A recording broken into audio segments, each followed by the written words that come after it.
Well, we continue at 5 minutes past 9 a.m. this morning with our broadcast, the Friday edition of News and Views. And time now to look at South Africa and looking at the geopolitical tensions that are playing out right across the entire world.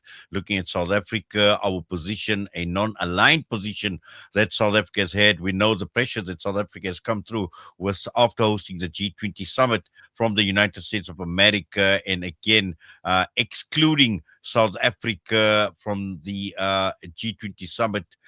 Those are talks that are taking place. But the latest has been France that has informed South Africa, rescinding South Africans' participation at the G7 summit that is due to take place in June this year. And joining us this morning to unpack all of this is Aaliyah Vayez. Aaliyah, assalamu alaikum wa rahmatullahi wa barakatuh. Welcome, and we do appreciate your time. Walaikum salam wa rahmatullahi wa barakatuh, and my greetings to your guests as well. Thank you so much for having me. With Alia, South Africa certainly has been under the radar. It's been under pressure for a very, very long time because of the positions that we have been adopting, whether we're talking of a non-aligned position, South African position as far as Palestine is concerned, taking the matter to the ICJ. And we've just seen so much pressure, even now, as far as Iran is concerned, with the geopolitical tensions that are taking place. And the fact that France has now informed South Africa that we are not allowed or rescinding our participation at the G7 summit. What do you make of this? Well, I think it's I'll start with kind of recounting what the South African government has said since France has kind of rescinded its G7 invitation to us. I think President Cyril Ramaphosa and the rest of the Department of International Relations and Cooperations, or DIRCO, have really kept a kind of a strong, almost polite response to this, saying that, well, factually, South Africa is not a member of the G7, so there's no kind of legal or mandated basis for us to attend those summits. It's really a politeness, a diplomatic kind of act of goodwill by being invited anyway. South Africa has a history of being invited to the G7, but it is in no way a kind of snub to the country or a kind of by any means illegal move by France itself as the host this year, but by any of the G7 members. I think we haven't touched on any kind of the implications of diplomatic pressure by the United States on France, but I want to broaden my answer to your question, Inayat, is and it's really I can answer it in two ways. Number one, the G7 is a really important platform for not only the seven most powerful nations of the world, but for its invited guests, right? It grants you access, influence, and definitely affects the diplomatic perception of your country, right? You've got access to not only these seven powerful member states, but you've also got access and influence over the agenda. South Africa has definitely in the past brought to the table a number of African issues, as it did, or Africa-specific issues, as it did under its G20 presidency, when we're looking at the cost of capital, when we're looking at debt repayments for African and developing nations, as well as, of course, that affects the diplomatic perception it has on the world stage, right? It's got the kind of ear of really powerful nations. Now, in the absence of that, I will say South Africa has, this is its first, I want to say, material and direct diplomatic confrontation beyond, Donald Trump's Truth Social, postings about South Africa's domestic policies with regards to human rights and the quote unquote white genocide that is and is not taking place by any means. So I think South Africa's, this is definitely a diplomatic warning signal to the country to say that the diplomatic fallout from Washington's position against the country is imminent and is happening in real time, despite the fact that the Trump administration is by and large being occupied or kept being occupied by what's happening in the Middle East, amongst other kind of diplomatic and geopolitical issues. But more so, it's quite, I want to say it was a surprise, given that South Africa has maintained really strong relations with European nations, from the UK to France. but I think the president and Durko are gladly not taking this to heart. I want to say, and focusing on for example the next G20 presidency held by the UK, and even um, the Africa France summit that's coming up in May in Nairobi. Yes, obviously, we are living in a very volatile situation at the moment with the geopolitical tensions. And I know you mentioned earlier that South Africa's response was polite in itself. But, when one talks about these multilateral forums as well, we know that G7 is an important player. But at the same time, the fact that South Africa is not being recognized as an important player by rescinding this invitation to South Africa actually speaks volumes. But at the same time, when we're talking about multilateral forums, again, we're seeing this divide between the global south and the global north as well. And we know that South Africa is an extremely important player in the global south, in particular, particularly with the involvement in BRICS. And one doesn't know, how these geopolitical or global political dynamics are going to play out, especially after the attack on Iran. We are starting to see a very different world starting to emerge as well. And the key question here is, uh, how does South Africa actually position itself, against these tensions that are playing out, but also some of these deliberate moves to exclude South Africa? Sure, and I think I'll start by kind of reframing what you said in the beginning of your question, Inayat, is that I don't necessarily think that France's disinvitation to South Africa speaks to South Africa itself. It rather is a reflection of the unending power that the United States wields over certain Western countries, including France. I think it is, very much so. It was supported by a South African government statement saying that this is a direct result of Washington's pressure on France, as opposed to South Africa's value or strategic value or diplomatic value on the world stage. So I think it's less about us, but more about them, if I can be so bold as to say, and more so, your question about essentially South Africa's positioning within the current geopolitical moment, where we're starting to see a real shift in the distribution of power, and I want to steer clear of making it a kind of Washington versus Beijing binary, and more so I think, well, if you go off the recent speech given at the World Economic Forum by Canada's Prime Minister Mark Carney, we're really seeing a moment for middle powers such as South Africa, Canada, Sweden, etc.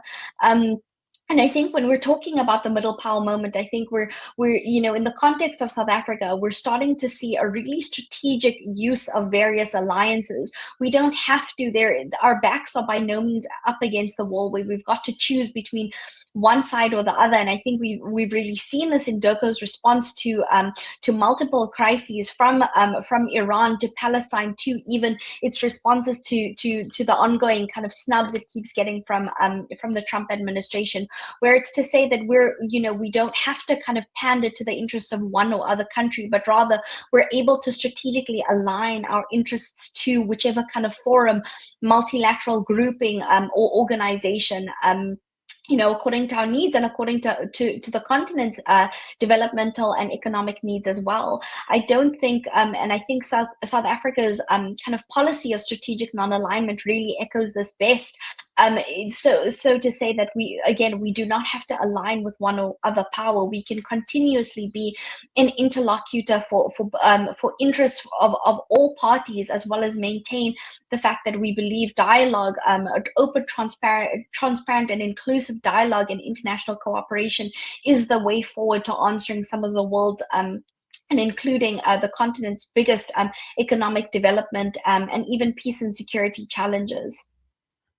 Yes, but also, Alia, I think, who knows how and when this is going to end, because when one looks at the current situation in the Middle East, and particularly the attack on Iran, we are starting to see America being isolated. The mere fact that many countries have actually refused to join this coalition in attacking Iran as well. And this is also coming through from America's, what we know as the traditional Western allies, the coalition of the willing that we've seen in the past, whether we've seen it in the Iraq, whether we've seen it in Afghanistan as well.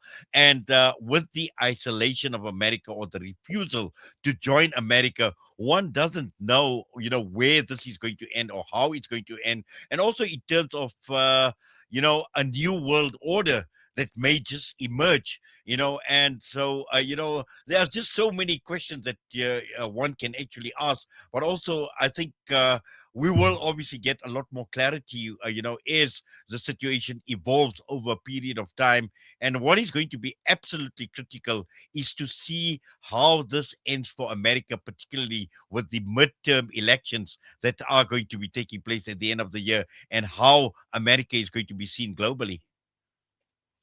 And you're really right by saying that, Inayat. I think I almost want to push back on parts of what you said, in stating that yes, while in the ongoing conflict between the U.S. and Israel versus or against Iran, we are seeing some of the kind of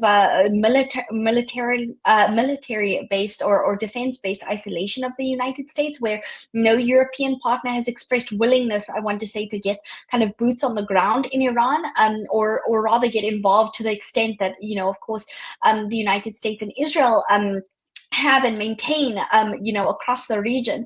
But I definitely don't think, Washington is being seen, Washington is being completely isolated, right? We're still having, from east to west, a recognition of the power that Washington has, even, under a really unpredictable and almost pariah-like nature of the Trump 2.0, or the second Trump administration. So I don't think, by any means we need to further isolate the United States in these conversations about a new world order. I would rather reframe your question to think about what role the United States will play in a new order, where we've got countries again in the northern hemisphere and the southern hemisphere starting to really think about what new partnerships will look like, should the current rules-based order that has conventionally defined global governance to this day be really questioned from its credibility to its usefulness, and whether it's continuously fit for purpose, when you've got the underwriter, the creator of, for example, Bretton Woods institutions, really kind of pulling back. And more to that end, I want to say, as I mentioned, the middle power moment, I think, countries like South Africa have a really big opportunity, more than a challenge, to really try and define the rules of a new game, essentially, one that prioritizes, the developmental and economic needs of developing countries, across the continent and across the global south. I think, yes, coming back to the present day moment, what's happening in Iran and what continues to happen, along the Strait of Hormuz, is, I think it's rather being underestimated, the ramifications, economic, and social, that we're going to see across the world, at least in the next 3 to 5 years, especially when we look at gas, fuel, oil supply, and even when we look at the impact on fertilizer supplies, helium supplies, uranium. The question of uranium enrichment in that region. I think you're almost seeing states and even markets react in an almost make it up as you go a long way. And I think you're entirely right. I think a lot will depend on how this conflict ends, if it ends. I think the most imminent question, I would say, is after Trump's alleged 10-day kind of pause. I don't want to say ceasefire, because there's still ongoing bombardments across Iran and across the Middle East. But I think the most imminent question that you and I should at least be following is whether we're really going to see Washington place boots on the ground, at least in Carg Island. Because that'll definitely escalate the conflict beyond, I think, what even the West can imagine right now. Yes, and just finally, Alia, yeah, obviously BRICS is an important player. Iran is also part of BRICS. South Africa, very important. Looking at countries like Russia, China as well, we know that there are question marks as far as India is concerned in its position as far as BRICS is concerned as well. And just looking at versus the G7 as well, how does South Africa actually gain leverage or take advantage of its position in BRICS against this decision not to invite South Africa to the G7 summit? Well, I think you're incredibly right to remind us of the fact that both South Africa and Iran are members of the BRICS grouping. But I think I would answer your question by going back to the defined purpose of BRICS. BRICS is by no means a geopolitical or political based grouping. It fundamentally serves the economic interests of all member states, and it is this is most visibly and clearly seen in the creation of the new development bank, in the talks of de-dollarization, in constant bilateral and multilateral trade agreements between members that are BRICS facilitated and otherwise. I think, of course, we can't ignore the fact that you've got a country that is involved in active conflict within that grouping. So I think this is a real stress test for BRICS when you've got members who are expected to react, whether as a group or independently on a diplomatic level. I think. We've had, members such as China express their condemnation for what's going on in the Middle East. South Africa, similarly, when we think about strategic non-alignment, oftentimes people, think that we kind of sit back, and it's not in fact true. South Africa has issued several diplomatic statements on the current ongoing conflict in Iran, stating that there's always a condemnation against violence, against the killing of innocent people, who of course are bearing the brunt of a lot of the ongoing attacks across the Middle East, not only in Iran but in countries like Qatar, Kuwait, and the UAE, but more so a real strong push for dialogue, and for a cessation of hostilities, and to come back to the talking table. I think while South Africa is by no means strategically placed to conduct those talks, we've rather seen efforts by Pakistan in recent over the last 48 hours position itself as a kind of mediation ground for all three parties: the United States, Israel, and Iran. But I think South Africa, in this instance, as it has, over the past at least 10 years of its diplomatic tenure on the global stage, is strategically position itself as a strong proponent of international law and human rights, and the respect for several kind of remnants of or I don't want to say remnants, but relics of the international world order. So the use of not only dialogue and diplomacy, but the respect for international law, human rights, and of course the real strong emphasis on dialogue and mediation. I think that's where we're at. I don't expect BRICS as a grouping to kind of issue a statement in the interim about the conflict, because again, that is not it is outside of the organization's remit and mandate at present. I think we're going to start to see the impacts, the economic impact to various BRICS members' supply chains, and not various, in fact, all. I think while Iran has, very kindly let South African, ships and exports, etc., go through the Strait of Hormuz without any difficulty, I think the fact that there are real talks about tolls, for ships and for cargo going through the Strait of Hormuz, that will undoubtedly affect South Africa and many other BRICS and other African countries. But more so, I just want to end off by saying that there are already regional, continental, and even global winners in this current conflict context. We've seen Dangote Energy, which is based in Nigeria, start to ramp up its exports of oil and gas across the continent. More than ever before, we've started to already see the fact that the Russian economy, despite sanctions, despite limited export opportunities for its oil and gas, be really the Russian economy has really benefited already by the fact that the world's oil and gas is is at a choke point at the moment. So we're really starting to see these dynamics shift, and I round off by saying it will be incredibly interesting to see how the conflict hopefully doesn't escalate, but how it will end and how it will essentially consolidate the winners and the losers on the global stage. Well, certainly, Alia, interesting but also volatile times that we are living in. And we thank you. We do appreciate you taking time out with us at Salam Media this morning. All the best to you. Assalamu alaikum. Alaikum salam, shukran. Aaliyah Vayez joining us, international relations analyst, against the background of South Africa, the rescinding of the invitation to the G7 summit that is taking place in June this year.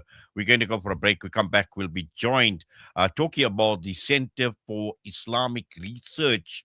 We're talking about the launch of the inaugural program unveiling mapping Muslims on the African continent.